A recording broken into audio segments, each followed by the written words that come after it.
All right, guys, welcome back to another Master and Apprentice video and podcast. So we just had Mandalorian season 3 finally come to a close.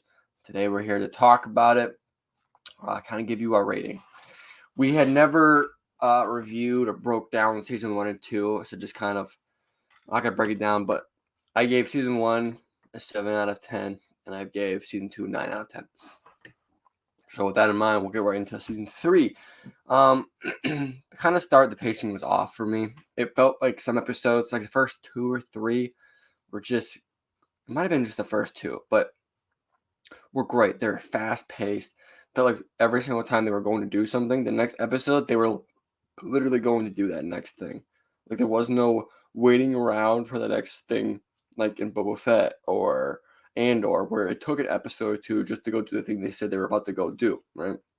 And I like that, but then we, randomly would get slow episodes. I think it was episode 3 or 4 where it started out great with Mando and Bo-Katan running away from the Empire after her castle was destroyed, and then it pretty much goes into an Andor episode of espionage and spy-esque movie with Dr. Pershing and that other Imperial chick.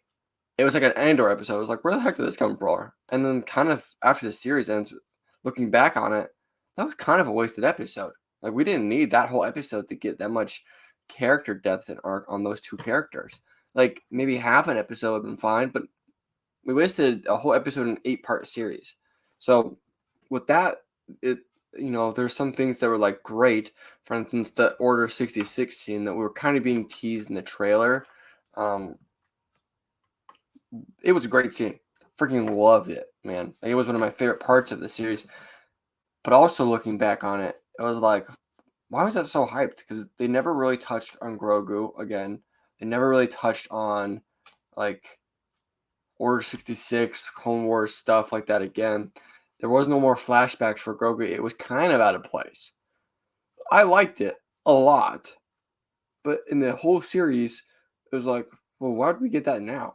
Like why not when Grogu was with Luke? Why didn't we get it during them? I know we kind of got some of an Order 66 scene, but why didn't we get that scene in that spot?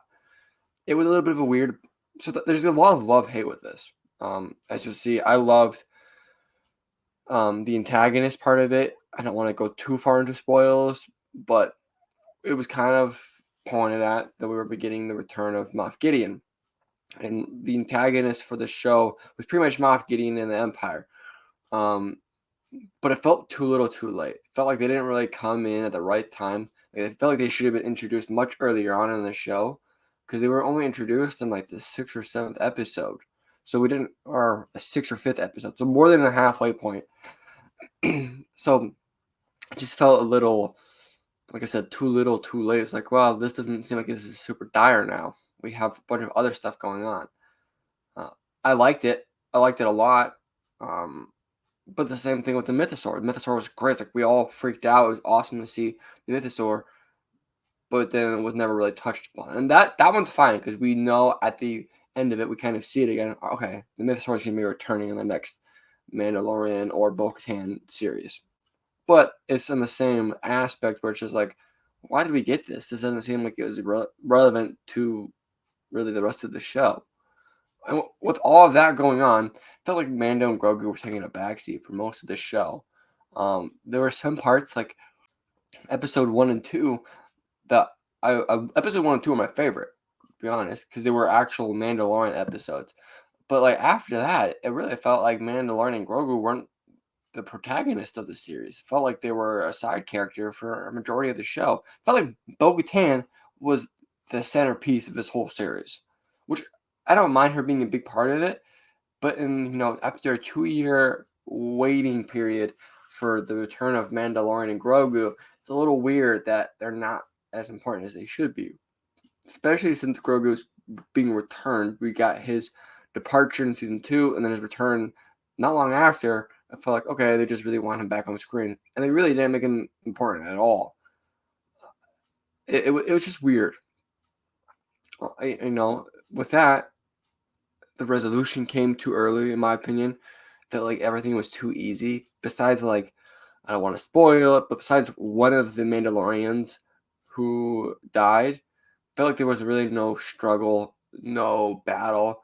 Just felt like it was an easy resolution to come to for the main characters, which that's not what Mandalorian has been about. It's been the opposite.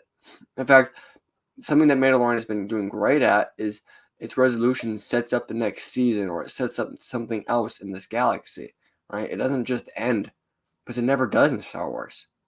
And that's something that this show, did. It came to a resounding end, which I did not like.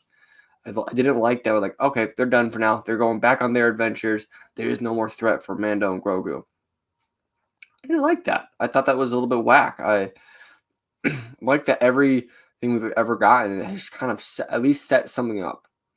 Somebody's return, a new threat, more task at hand, more personal problems, something. And this didn't do that at all. So I didn't like how easy it came. I know I've been hating on it, but something I really did love a lot was everything with Empire stuff. I know I said it came around too early, too late, but when we did get it, everything that was Imperial on the screen, I freaking loved, man.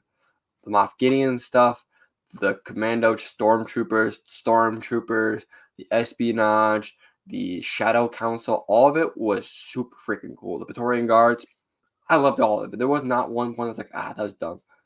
No, it was really cool. But it just kind of felt like they introduced it too early, which wasn't the Empire's fault. It was the show writer's fault. So with that all being said, I did just hark on it a lot. But there was a lot of things I liked that I just thought they did too late. Kind of like Boba. Except Boba, its resolution, its finale was the lamest one I've ever seen. This finale wasn't bad, but it felt like they took